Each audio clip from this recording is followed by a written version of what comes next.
So I was watching the X Zone TV channel last night when I was abducted by aliens, and they kept repeating to me over and over again, simultv.com, simultv.com. What's simultv.com? That's what I asked them. They had it written on the side of their UFO. How do you spell that? UFO. No, I mean simultv.com. simultv.com. simultv.com. Right. simultv.com. Interesting that you were abducted by aliens in a simultv.com UFO last night. Oh, yeah? Yeah. Now that you mention it, I remember now last night I was awakened from a deep sleep. My great-grandmother was standing there. She said she'd come from the hereafter to tell me about simultv.com. She even spelled it out for me. simultv.com, sonny boy. simultv.com. simultv.com, sonny boy. Wow. Yeah. Guys, you'll never guess what my psychic guru just told me. simultv.com. Exactly. Are you guys psychic too? Of course. We all know about simultv.com. simultv.com.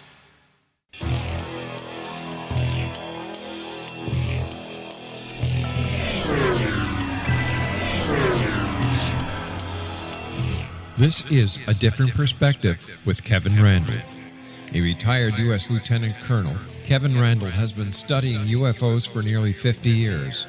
Kevin has investigated some of the most famous UFO cases in the world and has been consulted for dozens of documentaries about UFOs. Considered one of the leading experts into the Roswell UFO crash of 1947, Kevin has written more than 25 books about UFOs, including the recently published Roswell in the 21st Century. Now, here's the host of A Different Perspective, Kevin Randle. I am here with James Carrion. We are continuing our discussion of the Roswell Deception, a book he has produced or written and provided to us free online. I'll have a link to it at www.kevinrandle.blogspot.com so you can take a look at the book. And the one thing that I liked about this book is when he mentioned a newspaper article or something like that in the text, you click on that link and it takes you to the actual newspaper article so that you can take a look at exactly what it says, or the documentation, not just newspaper articles, but the documentation to help support his point of view. We were talking about the Maury Island case, and while we were away at break, the question came up, was Kenneth Arnold a member of the CIA? Of course, in June of 1947, it would have been the Central Intelligence Group, but that's a whole other argument. But did he have connections into the intelligence community? And I don't believe he did. I think if you really research Arnold and his story, what he comes across as is just a great American, just a very honest person who was very concerned about what folks thought of him, and that, he just had a strange thing that happened to him, and he told the truth about what happened, and he stuck to that story. So I don't think he was in on the deception. I think he was an unwitting actor in the deception. But I think the reason why he played such a central role is because of how impressionable he was and how easy he was to manipulate and to change his opinion. So where we are now is we've got David Johnson, who apparently is manipulating the situation for his purposes. We have Ray Palmer, the magazine publisher, who is manipulating the situation for his purposes, which is to validate the Shaver mystery. We have Kenneth Arnold, who is thrown into the moss simply because he saw these things near Mount Rainier several days earlier, that sort of thing. We've got E.J. Smith, who was the United Airlines captain who saw some UFOs. We've got two Air Force officers, actually Army Air Force officers at the time, Brown and Davidson, who have now met or will be meeting here in a moment with Arnold in his hotel room with Smith, and I think Dahl and Chrisman show up as well. Sure. So what happened is they all met up. The two Army Air Force officers flew to Tacoma. They met up with Arnold and Dahl and Chrisman, and they looked at some of the wreckage or some of the debris that allegedly came from this saucer.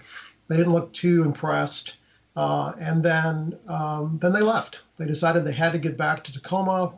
They claimed that because the next day was Air Force Day, they had to be back and have their bomber, I guess, ready for some for some sort of overflight as part of the celebration. So they decided to leave, and they took off early in the morning. And unfortunately, their bomber crashed, and they lost their lives. Well, when we say early in the morning, let's be clear. It was sometime after midnight and sometime before 6 a.m. So it was, the dead of night that they took off. Correct. So that's really, truly early in the morning. And I think we should point out that the aircraft accident really has nothing to do with flying saucers or anything else. It was just a tragic aircraft accident. And that before they took off, they told the intelligence officer at the base there in Tacoma that they thought the whole thing was a hoax, that the metal that had been collected was nothing important, and they really didn't want to take it with them, and so they had a conversation with this guy before they took off. That is correct. And so what's interesting about that, I think you're entirely correct there. I think they were unwitting participants in this as well. And like I said, unfortunately, they lost their lives in the process. But what happened after that was the manipulation that came out about what was on the flight and the reason things, the debris was allegedly on the flight and whether it was a top secret cargo or not. And this all came out in the media. And well, again, let me break in here, because there's something we need to talk about before we get to that aspect of it. Is Arnold had asked, according to some of the sources, Arnold had asked, I think it was Brown, if anybody else had seen the same thing that he had, and he referred back to the Rhodes photograph of July 7th, 1947, which was published in the Arizona Republic, I think it was, of an object that was somewhat similar to what Arnold said that he had seen, and Davidson apparently drew a picture of it and then shredded it just so that Arnold would know. So the question becomes at that point, was there another attempt at a deception, and that Rhodes photograph is part of it? That's an interesting aspect that I haven't fully researched. I think it is relevant. But what I find striking is that the Rhodes photographs, if you compare them to one of the Horton brothers aircraft, the Horton Parabola, looks very similar. So I don't know what was flying around in Phoenix and Rhodes was able to get photographs of. I do find it interesting that Rhodes actually comes from a background where he liked to fly model airplanes. I'm not saying that he hoaxed the event. I'm just saying that that's an interesting connection. But you're right. He did. The two Air Force folks did show Arnold the Rhodes photo and say, "Hey, is this what you saw?" And there was some connection made there. But again, I think that these two Air Force officers were not part of the deception. I think they were just unwitting participants. Oh, I was going to say that as well, that they're just doing their job. They're asked to investigate flying saucer sightings, and that's exactly what they're doing. So they don't need to be part of the deception. I just thought the Rhodes aspect of it was an interesting thing, because Rhodes had a photograph, and Arnold just had his eyewitness testimony, his single witness eyewitness testimony, and Rhodes had actual photographs. I thought it was interesting. You were going to, I think, when I interrupted you so casually, talk about Chris Mendendahl and what was going on in Arnold's hotel room, and how there was a connection to the press, that it seemed that somebody was calling the press and telling them what was going on in the hotel room, and it wasn't Arnold or it wasn't Smith who were doing it. And I think that kind of confuses the issue. Right. So, all this was going on in Arnold's hotel room. Some anonymous caller was calling up the local newspaper and telling them, "Hey, there's this meeting going on in Arnold's hotel room right now. They're talking about flying saucers." So, the Army Air Force is involved too. So it sounded like somebody really wanted to get this out as a news story. The fact that we have these original witnesses, right? Two of the primary witnesses. We have Arnold for his sighting and E.J. Smith for his sighting, meeting with Army Air Force officers to talk about UFOs. And somebody wanted that leaked out to the press. And the two Army officers, of course, are unfortunately killed in the aircraft accident some hours later. Did that kind of play into the hysteria that developed out of this? Sure, absolutely. Because then what this same anonymous caller then did was call back after that and say, "Hey, you know that I'm telling the truth because I know the names of the two officers that were killed, and this was before the Air Force had released their names. So that sort of gave some credibility to the fact that this anonymous caller had an inside track to what was happening. And then on top of that, he made some other allegations, like that it was that the bomber was shot down by 20 millimeter cannon fire, sort of insinuating that there was some part of our own government that had shot it down, trying to keep this cargo from getting to its destination. So all this hyper sensationalism that was released right after that, based on these anonymous phone calls, is what made it out into the news stories and around the world. Well, I was going to suggest it was Dahl and Chrisman who made the phone calls to the newspaper, because they would have known what was going on in the hotel room.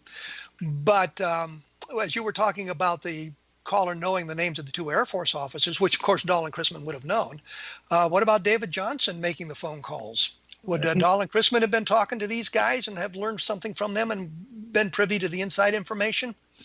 He could have been a candidate as the anonymous caller. I would have voted for Chrisman myself, but that's just me. Well, we've got Maury Island going here as part of this deception. We really haven't talked about Roswell yet, and we need to get to Roswell because we're going to run out of time if we're not careful here.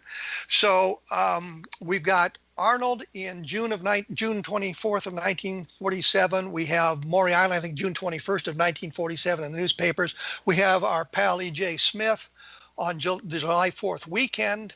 Now we're moving to July 8th, and we're getting to the Roswell case and what's going on there. And I'm just going to keep talking here for a moment because we're about to run out of time. And I don't want to get into this where we're going to have to break after just a couple of seconds. So we'll tackle that when we get back. We'll be talking about the press release and how that came about and what Walter Haut might have said or might have done and what he did. Once again, I will have more information up at www.kevinrandle.blogspot.com, and I will have a review of I've already got a review of Project Blue Book up there from the first episode, but I'll have more information about that and what went on in the most recent episodes here in the next couple of days. I'll have something with James Cameron. James Cameron did it again. Told you I was going to do that. James Carrion and his book, The Roswell Deception, here coming up, and you can take a look at his historydeceived.blogspot.com. And for those of you who want to get into the minutia of the Roswell case, take a look at Roswell in the 21st Century, because I would appreciate you taking a look at it and writing a review for it on Amazon. We will be back with James Carrion in just a few moments, so stick around.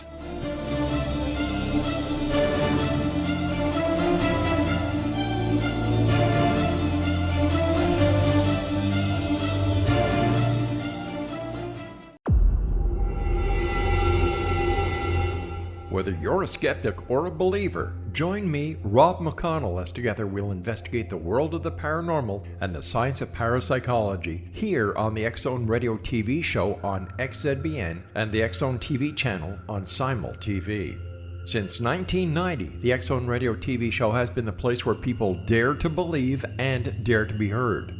Together, we'll investigate UFOs, aliens, ghosts, Bigfoot, psychic phenomenon, lake monsters, conspiracy theories, government cover-ups, the truth embargo, alien abductions, ESP, haunted locations from around the world, and so much more.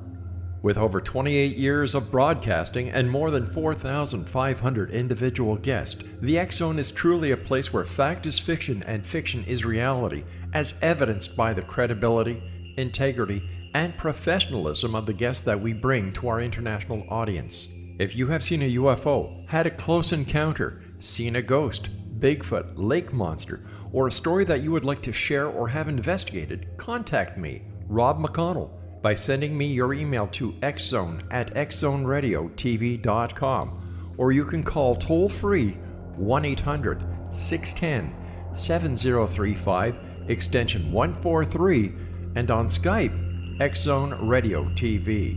For more information on the X-Zone Radio TV show with yours truly, Rob McConnell, visit www.xzoneradiotv.com or www.xzonetvchannel.com or simultv.com and xzbn.net. Until next we meet here in the X Zone from our broadcast center and studios in Hamilton, Ontario, Canada, always remember, X Zone Nation, keep your eyes to the sky and your heart in the light.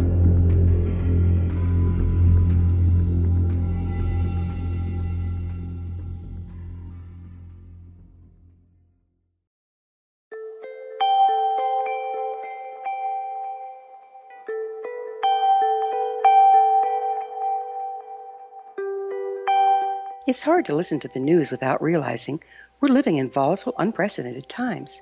Yet never has there been such an opportunity to transform the human condition. As old structures fail, where can we find the guidance to co-create a better way? Find Your Path Home is an ever-evolving, leading-edge information, education, and healing resource center designed to support and guide you on your path to unity and enlightenment. Based on sound principles employed by shamans worldwide, we provide techniques that can support you through the current transitions, offering online shamanic classes, international long-distance shamanic healing sessions, complimentary Mission Evolution radio episodes and Stairway to Heaven TV vignettes, seminars, retreats, and much more. All of this can be found on findyourpathhome.com.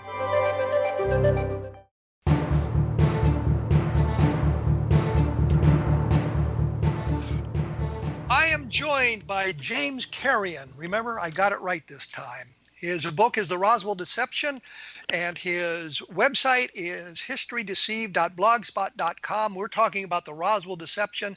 His book, Anachronism, preceded that one, and it talks about the 1946 ghost rocks. Both of those are free online, so you can pick those up very cheaply, I guess. I think we pretty well examined Maury Island and some of the surrounding activities there. And the book is, in fact, called The Roswell Deception. So let's get to Roswell. I think one of the premises is that you suggest that Walter Haut issued two separate press releases. What's the basis for this conclusion? Well, I think it's based on the fact that if we look at the stories originating with the AP and the UP, they seem to come from different sources. You would expect if there was one common press release that all the details would match up, and in fact they don't.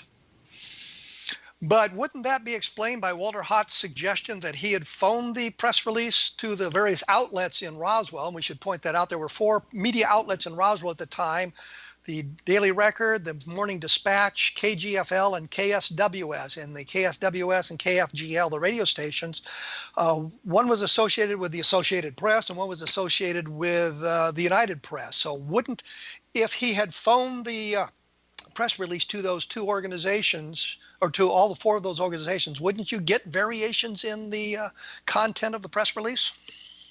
Except we don't know for sure whether that was phoned in or was brought in, because the accounts seem to be contradictory.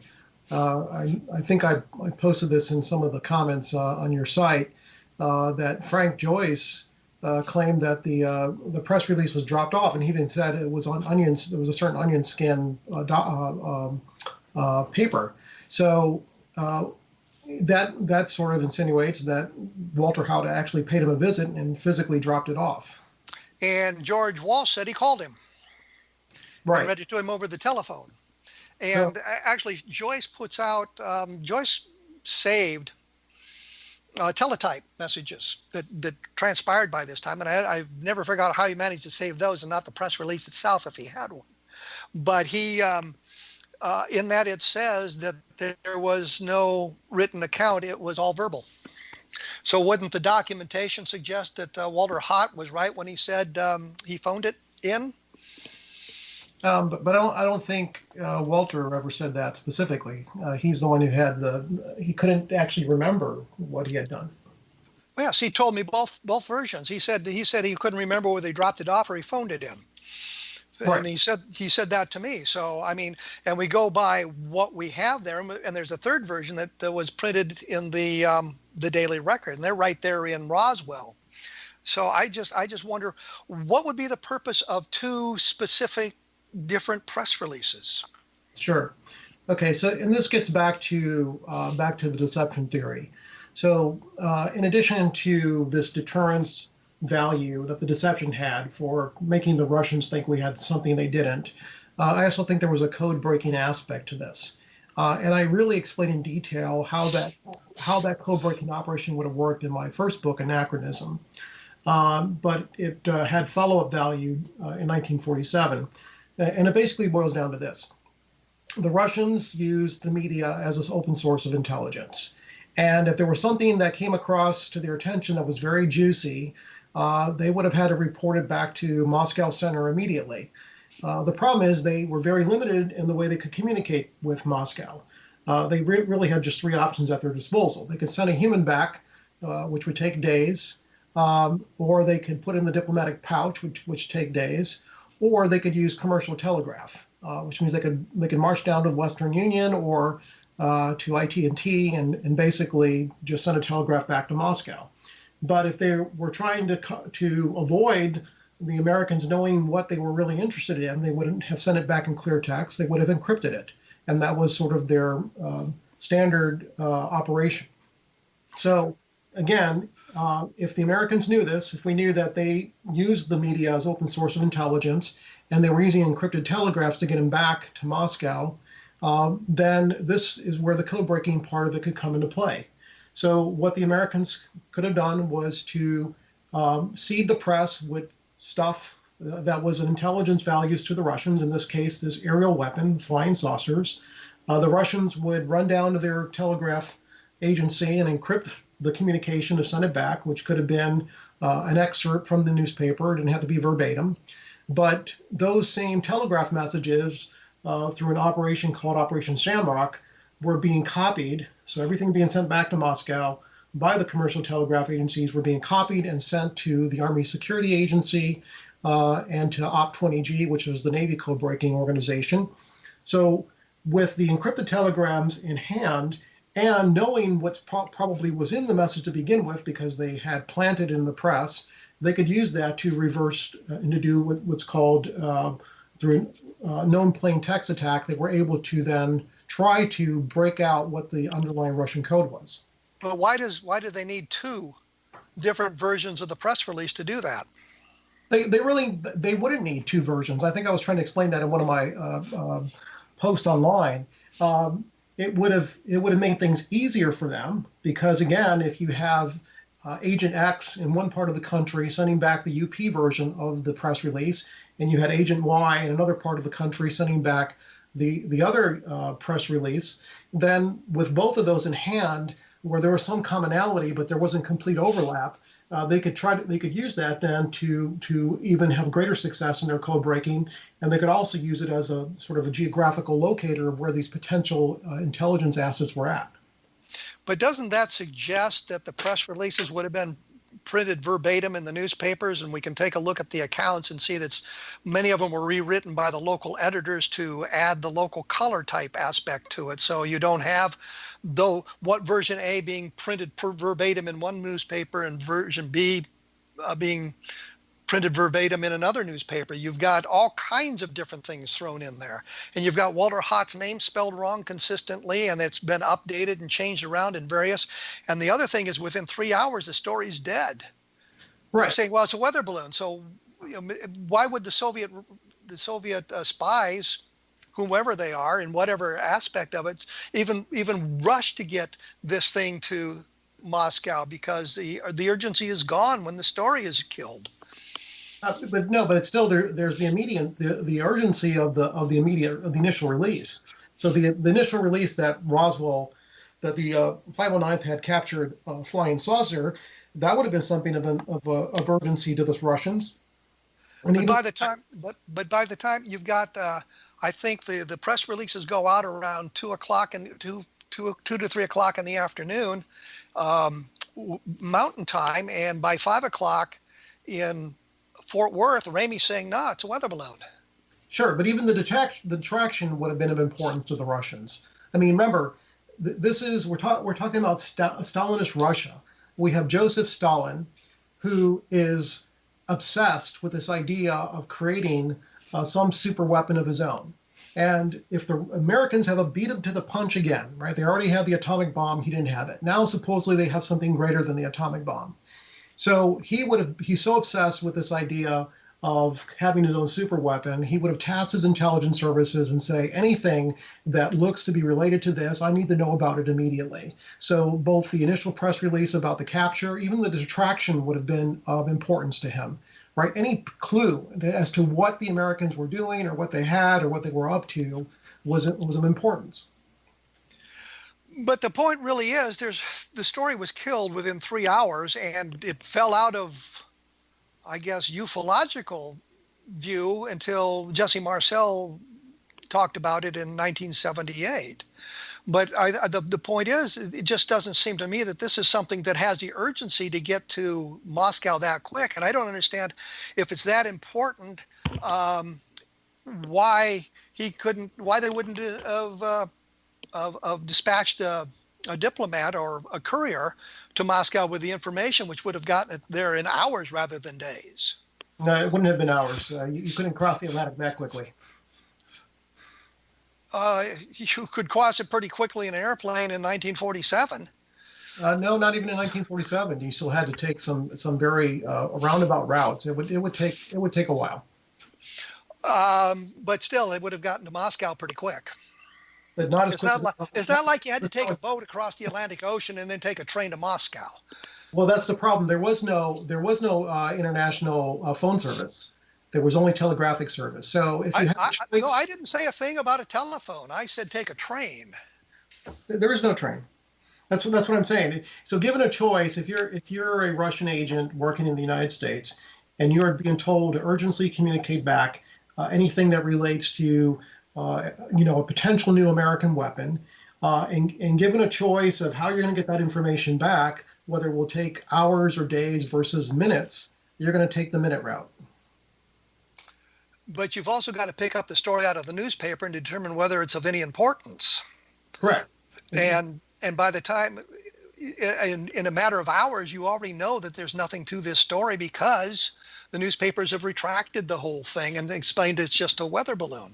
But sure, I understand what you're getting at, but that's what you're saying is of no importance, is of great importance if you're an intelligence analyst. The fact that they retracted the story is in and of itself important, because it tells you, well, why did they retract the story? Why did the 509th not know what they had? Why did they think it was a weather balloon? Let me break in right here, because we're getting close to the break here, and I'm going to run over time if I'm not careful. I am being joined by James Carrion. His book is The Roswell Deception. You can take a look at historiadeceive.blogspot.com. And as I say repeatedly, I'll have more information up at www.kevinrandle.blogspot.com so that you can take a look at his point of views, my point of view, and anybody else's point of view that I happen to mention in those articles. We will be back right after this with James Carrion.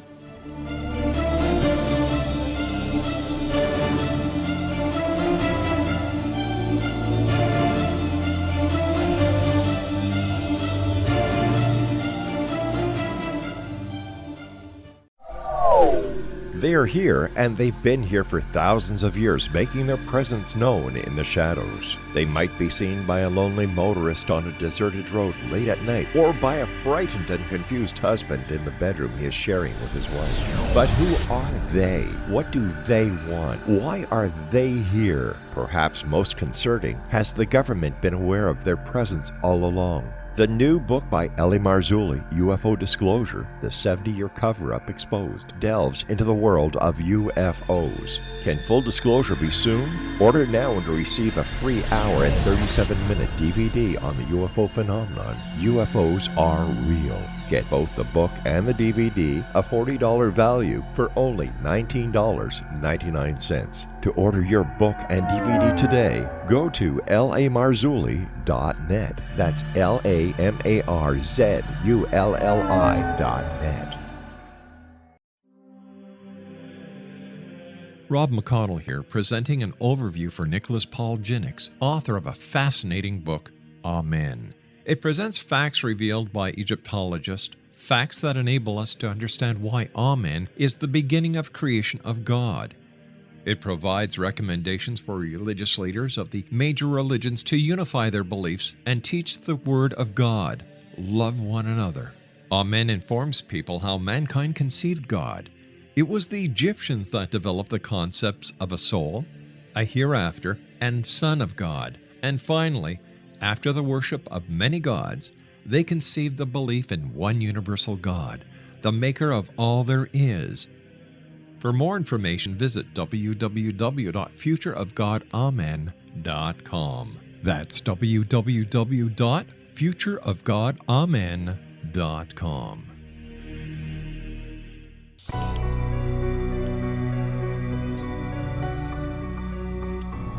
We are back. I am joined by James Carrion. I'm very careful not to say Cameron anymore. I don't know why I keep doing that. Anyhow, I'm here with James Carrion. We had been talking off the air here briefly about this, and the question came up, why couldn't the Soviet agents just run to the embassy and have it put on the radio and or the telegraph from the embassy to contact Moscow, rather than through this other activity of sending it private or publicly that way? And James, you were saying? Yeah, they didn't use the radio, and it stems back to prior to, in the early, maybe late 1930s or early 1940s, where they had illicit radio transmitters at the embassies and consulates, and the Federal Communications Commission were able to track those down and basically confiscated the equipment. So there was emergency radio equipment, but it was there in the embassies only to be used, for example, during wartime. What they did instead is they took advantage of the commercial telegraph agencies and the fact that they thought they were using an unbreakable code. All the outgoing communication was sent using an encoding system called a one-time pad, which is truly unbreakable if you use it properly. The problem was the Russians were not using it properly, and there was a way to break into those codes, and that's where things came out like the Venona project, which was a highly classified operation for breaking the Soviet code during that time that we didn't only learn about in the 1990s. But the Russians were so confident in their code system, they didn't mind going down and actually putting it out on a commercial telegraph message. Well, you've mentioned Project Shamrock a couple of times here, and that is, I believe, they didn't just monitor the Soviet public telegrams, but they monitored every telegram going out of the United States into going international, I believe. Wasn't Shamrock just monitoring everybody's communication? Yes, it was an operation that wasn't known about until the Church Committee revealed it. And it did actually act as some huge vacuum cleaner that just sort of siphoned up all those telegraph messages, not just the encrypted Soviet ones. So what we're saying when we get outraged today that the government is monitoring our cell phone transmissions and all this is something that goes back into the 1940s with the government monitoring our communications. And when they were monitoring everybody's communications, not just the Soviets or the embassies, they were monitoring everybody's communications. And I should point out, I think I mentioned on the blog, my blog at one point about Operation Shamrock as well. So, I mean, it's well known that this is what was being done. So they were unable to use the radio equipment that they had because of the Federal Communications Commission's confiscating their radios. But aren't embassies considered foreign territory, and wouldn't it be awfully difficult to walk into an embassy and take away their radio equipment? I'm sure it would, but it's been done before. Okay. So we have the two press releases. You say in the book that at one point you actually say that Blanchard wouldn't have had the authority to issue the press release without some kind of higher communication. And later on you say it was unlikely that he would have issued the press release. But wouldn't Blanchard, as the base commander and the commander of the 509th Bomb Group, have the authority to issue press releases? Well, he probably would have been able to put out a press release of something that was of local interest, but this is obviously much bigger than that. I think it goes back to, at the time, the only organization that was allowed to put out a press release of this magnitude would have been Joint Security Control, which is the deception operation, deception organization that was behind the deception. And this goes back to this public release veto power that they were given during World War II and was extended into peacetime because they were responsible for making sure that anything that was of military value to the enemy had to be controlled. So if you think about it, if what crashed at Roswell or allegedly crashed at Roswell was an ET craft, let's say, then obviously that would be something of military value. So, nobody's going to put out a press release on that unless Joint Security Control allowed it. If it was Project Mogul, it would have been the same thing. If it was a deception operation... Wait. Mogul was publicly known. Mogul wasn't highly classified. The balloon experiments in New Mexico were not classified. In fact, on July 10th, there were pictures of the Mogul array trains in newspapers around the country. The ultimate purpose of Mogul was classified, but what was going on in New Mexico with the balloon launches was not classified.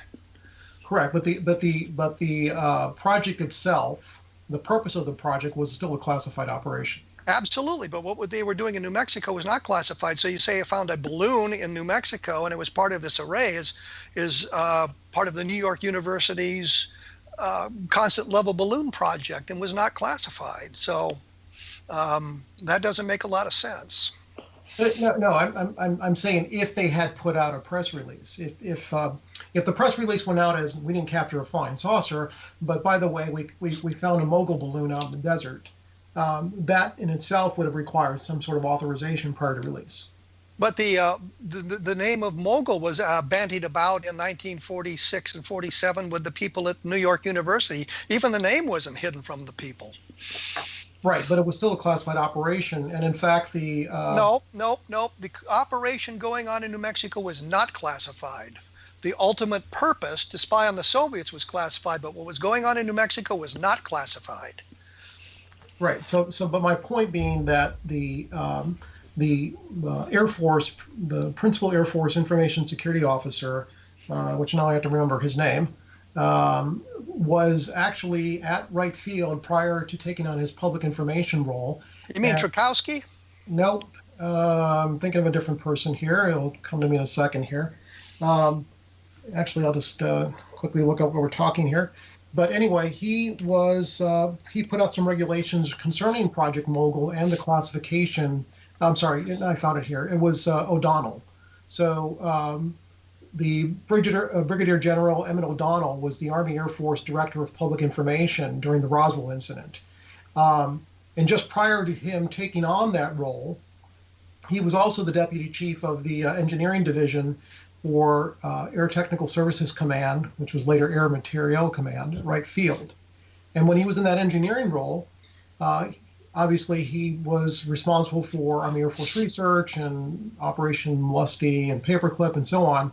But one of the things that he was intimately familiar with was Mogul. And we actually have a July 8th, 1946 letter that was sent to General Carl Spaatz from O'Donnell that outlined the Mogul-related data that was to be classified as top secret. Yes, all of that is all well and good, but what they were doing in New Mexico was not classified. Well, I mean, okay, yeah. So perhaps you're correct, but my point being still that anything that was of potential military value to the enemy would have required the authorization of Joint Security Control before public release. And I think we're going to go nowhere with this discussion, so we'll move on from there. So we've got the press release going out. You suggest there were two separate press releases. I say no. Based on my interviews with George Walsh, Frank Joyce, Art McQuitty, people at the Roswell Daily Record, Walter Hott, and the documentation, you say there were two separate press releases, and you quote, I think, Frank Joyce saying that Walter brought it to him, which really doesn't make a case for there being two, because he could have had carbon copies of the same one that went to everybody. We don't know that there was two. None of the press releases have survived, and I don't understand why, if Joyce was able to save the teletype messages, he was unable to save the press release, which he supposedly attempted to do. So I don't think we're going to come to a meeting of the minds on that. So can I just point something out real quick? Yes, please. Yeah. So having multiple Roswell press releases is not central to my hypothesis. It's whatever got printed in the paper. just the publicity value of that. So regardless of what the local editor mucked up and changed, really doesn't matter. What the end result was, there were stories being printed that were potential intelligence values to the Russians, and the code breakers at ASA or code breakers at Op20G, they wouldn't have really cared what the source press release was. They just cared what the end result was. So they could take the newspaper article that was printed and assume that the Russians were looking at that same newspaper article and making excerpts of that and encrypting that and sending back to Moscow. And those were the 2 points of comparative references that they needed. So it wasn't even the original source press release that really mattered, or even if there were multiple or different versions of the press release. It was the end result of what was printed in the newspaper that was of value to them. Okay. You had said, I'm going to change directions here because we're going to run out of time completely if I'm not careful.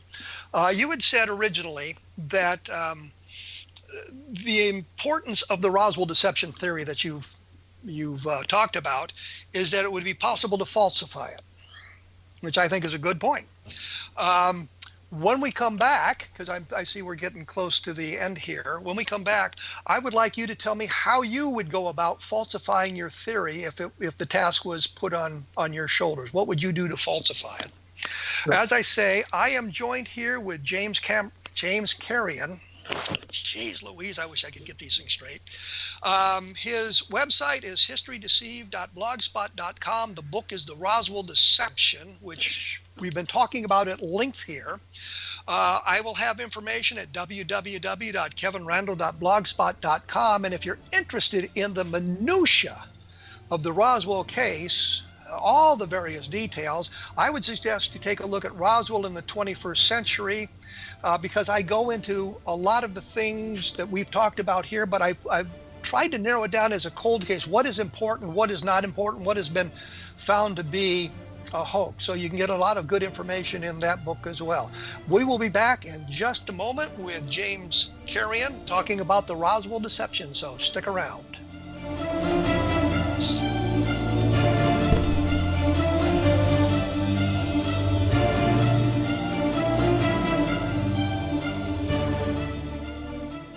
You have heard of the X Zone? Now watch it on Simul TV, plus 500 video games, live TV channels, free video on demand, worldwide, and more.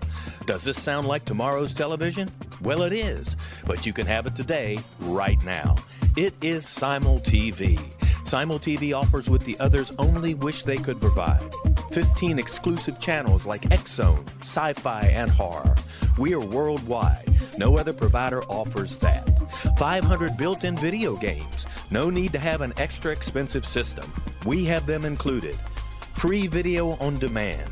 Live streaming events from around the world. Interactive online network, and much more. Tomorrow's TV today. Simul TV. Sound too good to be true? Well, it's not. You can have Simul TV today. Sign up at simultv.com. Do it today.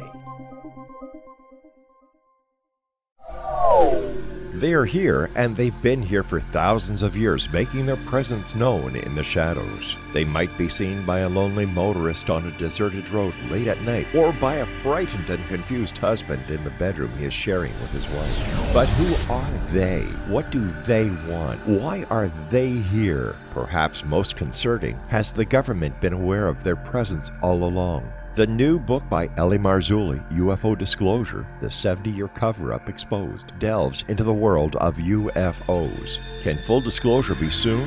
Order now and receive a free hour and 37-minute DVD on the UFO phenomenon. UFOs are real. Get both the book and the DVD, a $40 value, for only $19.99. To order your book and DVD today, go to lamarzulli.net. That's LAMARZULLI.net. So I was watching the X Zone TV channel last night when I was abducted by aliens, and they kept repeating to me over and over again, simultv.com, simultv.com. What's simultv.com? That's what I asked them. They had it written on the side of their UFO. How do you spell that? UFO. No, I mean simultv.com. simultv.com. simultv.com. Right. simultv.com. Interesting that you were abducted by aliens in a simultv.com UFO last night. Oh, yeah? Yeah. Now that you mention it, I remember now last night I was awakened from a deep sleep. My great-grandmother was standing there. She said she come from the hereafter to tell me about simultv.com. She even spelled it out for me. SIMULTV.com, sonny boy. SIMULTV.com. SIMULTV.com, sonny boy. Wow. Yeah. Guys, you'll never guess what my psychic guru just told me. SIMULTV.com. Exactly. Are you guys psychic too? Of course. We all know about simultv.com. SIMULTV.com.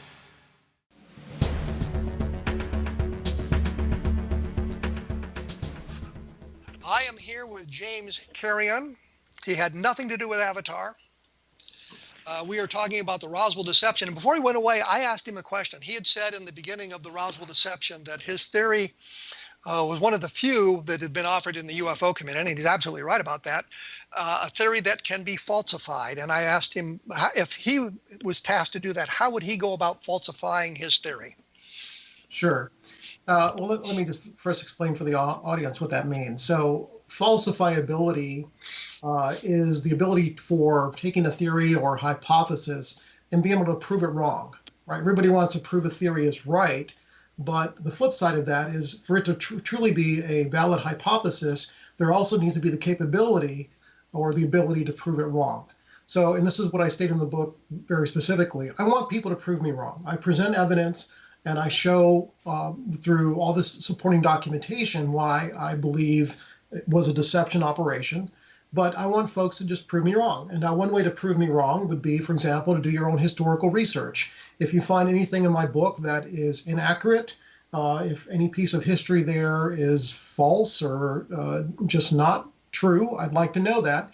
But the real way that it's going to be proven wrong, though, is that we need to have those records that document this deception declassified. That's one way to prove this wrong. So I made this statement the other day on your blog, and that is, if the United States simply said, okay, all records from 1945 to 1948, we're just going to blanket declassify them and put them in the archives, that would be great. And I could just run into the archive and spend whatever amount of time it takes to look at all of the records that relate to Joint Security Control and the Plans and Operations Department, the two primary organizations I think were behind this organization. And if I go through all their records and I see no trace whatsoever of this deception, then I can say, well, I guess I'm proven wrong because there's nothing to prove to support this. So that's part of the effort. So it does require declassification because obviously this has not come to light, as many other things have not come to light. But we know from precedent that there are things that have happened in history that we didn't come to know about until decades later after when the information was actually declassified. So, and part of the problem, like with the extraterrestrial hypothesis, is that it's not subject to falsifiability. How do you prove that an ET crash, that an ET spacecraft crashed if you can't disprove it? So that's the flip side of why, I think ufologists are caught in this catch-22, whereas they desperately want folks to believe that there is something extraterrestrial behind us, but they don't have a way of disproving it, so science doesn't take a serious look at it. Well, how would you disprove that? The extraterrestrial hypothesis, how would you disprove that? Well, you'd have to prove that there is actual extraterrestrial visitation, and that, if let's say, for example, tomorrow we are visited and we say, okay, great, we got visitors. So then there's the potential that what happened in 1947 could also have been visitation, but we haven't had that yet. So when you say in your book, unfortunately, no U.S. strategic deception operations since World War II have been declassified, I cannot offer official smoking gun documents to confirm unequivocally that the U.S. perpetrated strategic strategic deception in 1947. You're telling me I can't falsify your book? Not exactly right. You're absolutely right. Not until the records are declassified, which is why I have outstanding FOIA requests, and so do other folks, for the records of Joint Security Control, for plans and operations. I just called the CIA up yesterday and said, hey, what's going on with my FOIA request? They said, we're still working on it. So once I get that information, Wait a minute. You called the CIA yesterday during the government shutdown and they answered the phone? They did. I'm sorry. I just went off on a tangent there. I could not help myself. Believe it or not.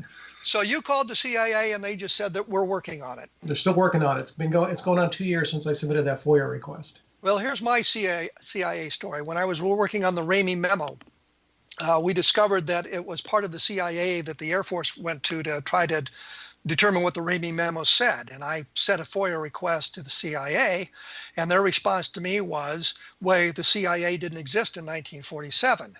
And my response to that was, didn't ask you about something going on in 47. I'm asking you about what went on in 1994 when you, in fact, looked at the Ramey memo for the Air Force. But I never heard back from them. So there you go. Yeah, they try to pull a similar tactic with me. And when I asked for the records of the Joint Counterintelligence Center, and they said, well, wait a minute, that was founded in April 47, and the CIA wasn't founded until later in 47. So they denied that request. So I had to reformulate my FOIA request and say, yes, I understand that. But this same Joint Counterintelligence Center that started up in April of 47, you guys inherited it and was moved to CIA in 48. So that means you are still in control or have ownership of the records of that center. And that's what I'm asking for. So I had to expand my search in order to get them to actually respond. Is there a way to falsify your theory quickly without a massive declassification of documentation, which may not exist? So we can't falsify it if there was no documentation, if this didn't happen. Well, that's true, but there's always going to be clues in anything that is declassified. So again, it's just going to come piecemeal. It's not going to happen quickly because, again, my theory, if my theory is correct, if this deception operation was perpetrated, this is something that they've been trying to bury for so long. And if we even think about, some of the collateral damage related to this, if we look at, for example, the MJ-12 documentation, some of the other forgeries that have been perpetrated on ufology, if that's part of keeping this under wraps, then it's going to be a very long process before we start prying open those coffers. What would be a purpose of keeping all this under wraps after more than half a century? Well, for a number of reasons. One is it's going to tarnish some historical reputations. Look at who were the Joint Chiefs of Staff back then: Carl Spaatz, Eisenhower, Nimitz. These are folks that are American heroes, but if they're shown 70 years later that they lied to the American public and this lie has been ongoing for 70 years, those are some tarnished reputations there. I just can't see that as being a motivating factor for some people to worry about what happened 50 years ago. So. Correct, but that would just be one motivating factor. Now, if we look at other reasons why they would have kept this under wrap, if any of this information, any of this for example, the counterintelligence aspect of this, if it related to things like, for example, double agents, right? Maybe out of this, we were able to discover and recruit certain intelligence assets that became double agents, and those double agents served a number of years, unknowns to the Russians. And maybe we don't want that to come out so quickly. So there's reasons why. Have you heard of Operation Solo? Operation Solo? No, I'm not familiar with that. That was Morris Childs was a communist in the United States and moved up in the leadership of the Communist Party in the United States and became a hero of the Soviet Union. And what he was doing was feeding information back to the United States about what the Soviets were doing the whole time. He was, in fact, a double agent. That information is out. It was published in a book called Operation Solo, which, by the way, is a very good book, I should point out. So, I think we're speculating here. We really don't know. And at this point, I can tell you things that were wrong in the book, mistakes that were made. You go off on this guy named Curtin for a long time. It supposedly was on Ramey's staff in 1947. It's Curtan. It's in the FBI memo that's out about that. Mm-hmm. And you've got a segment about him in your book, but it's the wrong guy, because the Curtin we're talking about spelled his name Kirton. And he's in the 8th Air Force telephone directory for July of 1947. So, I mean, I applaud the depth of your research and the many biographies of all these guys. But on that one, you just went off on a tangent that was wrong. Well, I think we need to compare notes on that because whoever the person was somebody in public information. So the guy that I mentioned was a public information officer, and his spelling was correct according to the memo. But again, this is yes. But I'm telling you, the guy's name was Curtin, and he was at the 8th Air Force, and I've got the documentation for that. Well, the FBI was wrong. The FBI just put down the spelling, and they didn't bother to check. Okay, and that's very well possible, and I could be wrong in that aspect. But minutia like that, I'm not so concerned about. What I am concerned about is the overall aspect of the book and the plausibility of the hypothesis and the precedent of what I point out, right? The precedent of the people involved and the experience they have and what they brought to bear on this deception. All of that is beyond reproach because those folks were who they were. They had the experience they had. They were in the right place at the right time. And, I think all that's very well documented in the book. Oh, absolutely. Absolutely. It's well documented in the book, and it's a wonderful, wonderful read for those of us who are interested in the minutiae of history. You go into that in depth at times, and some of the UFO cases. A very, very good book. James, I'm out of time. I got to thank you for taking so much time with us today and answering the questions and doing the work you've done and providing your work for free online. Oh, I appreciate it. I appreciate having me here, Kevin, and like I said, I'm in this for one reason, and that's pursuit of truth. It's not to perpetuate mystery. It's not to sensationalize. It's simply to get at what the bottom line of truth is. Well, thank you very much, and I'm sure we'll be in contact sometime in the very near future. Sounds great. Thank you so much. You have a good day. You too. Once again, the book is The Roswell Deception. It is a companion of, I guess, The Anachronism, which is another book that he published free online. You can find them.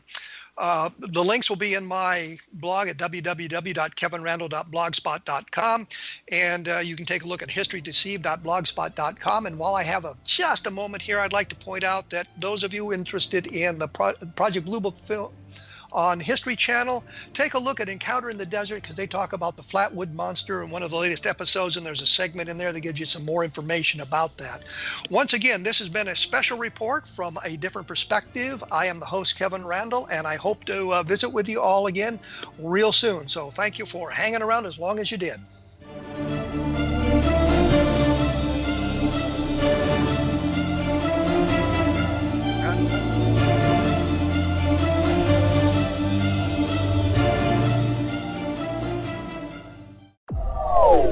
They are here, and they've been here for thousands of years, making their presence known in the shadows. They might be seen by a lonely motorist on a deserted road late at night, or by a frightened and confused husband in the bedroom he is sharing with his wife. But who are they? What do they want? Why are they here? Perhaps most concerning, has the government been aware of their presence all along? The new book by L.A. Marzulli, UFO Disclosure, the 70-year cover-up exposed, delves into the world of UFOs. Can full disclosure be soon? Order now and receive a free hour and 37-minute DVD on the UFO phenomenon. UFOs are real. Get both the book and the DVD, a $40 value, for only $19.99. To order your book and DVD today, go to lamarzulli.net. That's LAMARZULLI.net.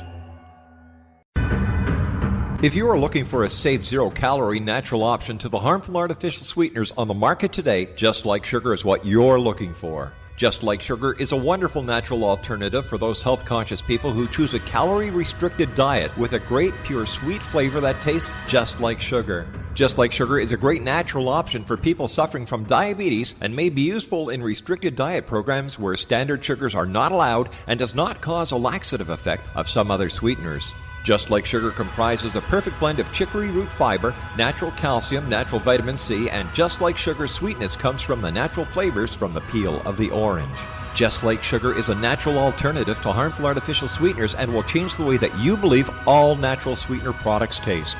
Just Like Sugar is available at your local Whole Foods markets, Wild Oats markets, Henry's, Sun Harvest, and many other fine natural food stores in the U.S., Canada, and worldwide.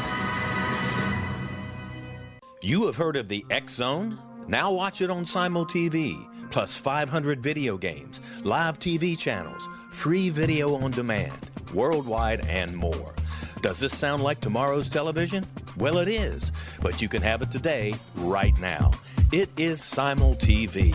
Simul TV offers what the others only wish they could provide. 15 exclusive channels like X-Zone, Sci-Fi, and Horror. We are worldwide. No other provider offers that. 500 built-in video games. No need to have an extra expensive system. We have them included. Free video on demand. Live streaming events from around the world. Interactive online network, and much more. Tomorrow's TV today. Simul TV. Sound too good to be true? Well, it's not. You can have Simul TV today. Sign up at simultv.com. Do it today.